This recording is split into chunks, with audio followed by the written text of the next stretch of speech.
ছাত্রগুলোকে তো স্কুলে আসতে বলেছি, ডাকে যা ছাত্ররা করছে। Good morning sir. বসে পড়ো, বসে পড়ো। হ্যাঁ, ধারিকুল। হ্যাঁ স্যার। অনেকদিন ধরে তো পড়ছিস, ধারি হয়ে গেলি। হ্যাঁ স্যার। এখনো কি বানানগুলো শিখতে হবে না? হ্যাঁ শিখেছি স্যার। আরে বাবু, তোকে তো কালকেই শিখে দিলাম বাবা বানানটা। হ্যাঁ বাবা বানানটা আরে আজ অব্দি তোর হলোই না।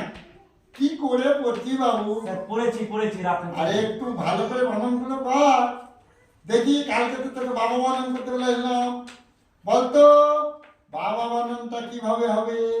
খুব সহজ স্যার, বলবো? বলো শুনি। বাহকের বা আর বাড়ির বা। বাবা। বাহকের বাবা কোথা থেকে আসবে? স্যার বয়াকার বাবা। এটাই তো শিখান ছিল স্যার। বানানটা ভালো করে আবার বলো তো। বাহকের বা আর বাড়ির বা। বাবা বাবা। ওই বাহকের বাটা কেন নিতে হবে? বয়াকার বাবা। বয়াকার বাবা। তোমরা বলো তো, বানানটাও ঠিক বলছে?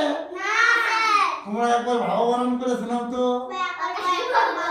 গাধা বাচ্চা ছেলেটার বুদ্ধি আছে, গাধাকার পড়িয়ে আর পারলাম না। কত মাত্র 4 বছর ধরে পড়ছে, বাবা বানানটা আজ অব্দি হলো না।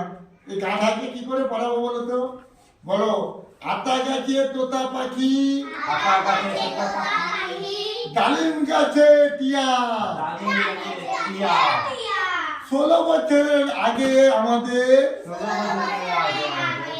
দিয়ে দিবে বিয়া। কবিতাটা কালকে মুখস্থ করে আসতে হবে সারিকুল। ঠিক আছে স্যার। তোমরাও ভালো করে মুখস্থ করবে। তুমি একটা কবিতা বলো তো, যে কোনো একটা কবিতা বলো। স্যার স্যার খুব সুন্দর, খুব সুন্দর। এরকম করে পড়বে। আমি একটা জিনিস স্যার, বলো। আমার তো 16 বছর পড়লে তো আমার বিয়ে হয়ে যাবে।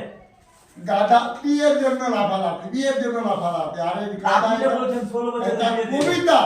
ও কবিতা শিখিয়ে দিলাম, কালকে মুখস্থ করে নিয়ে আসবে, ঠিক আছে? আচ্ছা ঠিক আছে স্যার। আজকে তোমাদের পড়া এই পর্যন্তই।